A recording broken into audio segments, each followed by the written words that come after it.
दोस्तों पीएम मोदी का कॉन्वॉय ऐसा हुआ करता था, कई गाड़ियों से भरा हुआ।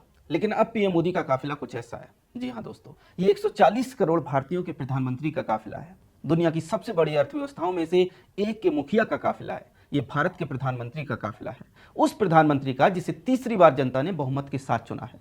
सिर्फ 2 गाड़ियां। जी हाँ, प्रधानमंत्री के कॉन्वॉय में सिर्फ 2 गाड़ियां हैं। क्यों? नमस्कार, मैं हूं चमन मिश्रा और आप देख रहे हैं द पैम्फलेट।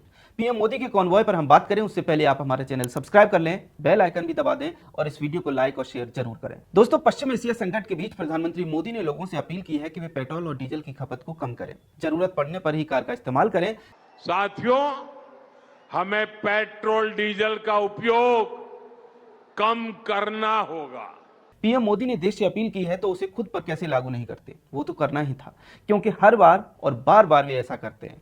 फ्रंट से न सिर्फ लीड करते हैं बल्कि खुद उदाहरण बनकर देश के सामने खड़े हो जाते हैं। 2014 में उन्होंने स्वच्छ भारत अभियान की शुरुआत की तो खुद झाड़ू उठाकर स्वच्छता का संदेश दिया। ऐसा नहीं है कि एक बार या फिर एक जगह ऐसा किया हो, कई बार कई जगहों पर पीएम मोदी ने खुद से झाड़ू लगाकर स्वच्छता का संदेश दिया। इसके बाद कोरोना काल में मास्क लगाने की, वर्क फ्रॉम होम करने की, वीडियो कॉन्फ्रेंस से कार्यक्रम करने की अपील की तो सबसे ज्यादा खुद उसका पालन किया। कोरोना काल का पीएम मोदी का आप कोई सा कार्यक्रम उठाकर देख लीजिए, पीएम आपको मास्क लगाए हुए ही दिखेंगे और ज्यादातर कार्यक्रम वीडियो कॉन्फ्रेंस पर किए। इसके बाद जब उसी समय विपक्ष ने मेड इन इंडिया वैक्सीन को लेकर प्रोपेगेंडा फैलाया तो पीएम मोदी ने खुद सबसे पहले और सार्वजनिक तौर पर वैक्सीन लगवाकर भारत की वैक्सीन को लेकर सभी डाउट्स पर विराम लगा दिया। इसके अलावा चाहे योग की बात हो, स्वदेशी अपनाने की बात हो, फिट इंडिया कैंपेन की बात हो, भारतीय संस्कृति को प्रमोट करने की बात हो, प्रधानमंत्री खुद सबसे पहले और सबसे आगे आकर ये काम करते हैं। ऐसा ही इस बार भी हुआ। पश्चिम एशिया में जारी युद्ध के कारण न सिर्फ तेल की उपलब्धता प्रभावित हुई बल्कि क्रूड ऑयल के दामों में भी बड़ी बढ़ोतरी हुई है। इसके कारण दुनिया के कई देशों में पेट्रोल डीजल के दाम बढ़ गए, लेकिन भारत में अब तक रेगुलर पेट्रोल और डीजल के दामों में कोई बढ़ोतरी नहीं हुई है। लेकिन महंगे तेल के कारण और दूसरी जरूरी वस्तुओं के आयात के कारण भारत से बड़े स्तर पर विदेशी मुद्रा बाहर जा रही है। ऐसे में विदेशी मुद्रा बचाने के लिए पीएम मोदी ने लोगों से अपील की है कि तेल की खपत कम करें और खुद अपना कॉन्वॉय छोटा करके उसका उदाहरण दिया है।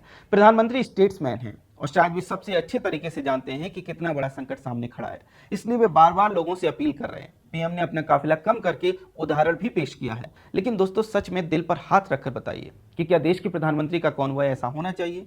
क्या उनके कॉन्वॉय में सिर्फ 2 गाड़ियां होनी चाहिए? ये सही है कि एसपीजी ने अपने प्रोटोकॉल्स का पालन किया होगा, लेकिन फिर भी क्या कॉन्वॉय का इतना छोटा कर देना सिक्योरिटी के लिहाज से ठीक है?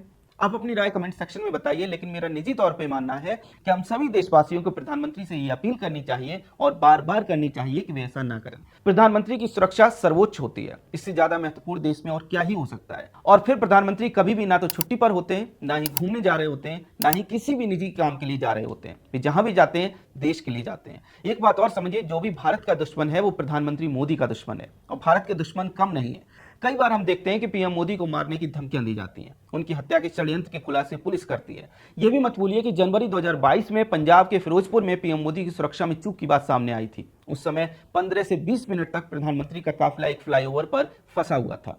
दोस्तों, ये ठीक है कि एसपीजी ने अपनी तैयारियां की होंगी, लेकिन फिर भी देश के नागरिक होने के नाते हमारी भी ये जिम्मेदारी है कि हम प्रधानमंत्री तक बार बार ये बात पहुंचाएं कि वे अपनी कॉन्वॉय में कटौती ना करें। ये सही है कि कांग्रेस पार्टी विलाप करेगी, कांग्रेसी इकोसिस्टम तमाम प्रोपेगेंडा फैलाएगा और अभी भी हमने ये देखा कि कैसे कांग्रेसी इकोसिस्टम बार बार कह रहा था कि अरे प्रधानमंत्री जनता से तेल खपत कम करने की बात कर रहे हैं और खुद अपने काफिले में इतनी गाड़ियां लेकर चल रहे हैं। मजे की बात यह है कि इसी कांग्रेस पार्टी के 2 प्रधानमंत्रियों इंदिरा गांधी और राजीव गांधी की हत्या हुई है। इसके बाद भी कांग्रेस पार्टी पीएम की सुरक्षा को लेकर राजनीति करती दिखाई दे रही है। खैर, आपका क्या कहना है? पीएम को अपना कॉन्वॉय छोटा ही रखना चाहिए या फिर जितना पहले था उतना कर लेना चाहिए? आप अपनी राय हमें कमेंट सेक्शन में जरूर बताएं। अगर आपको हमारा कंटेंट पसंद आता है तो हमारे चैनल को सब्सक्राइब भी कर लें। जय हिंद।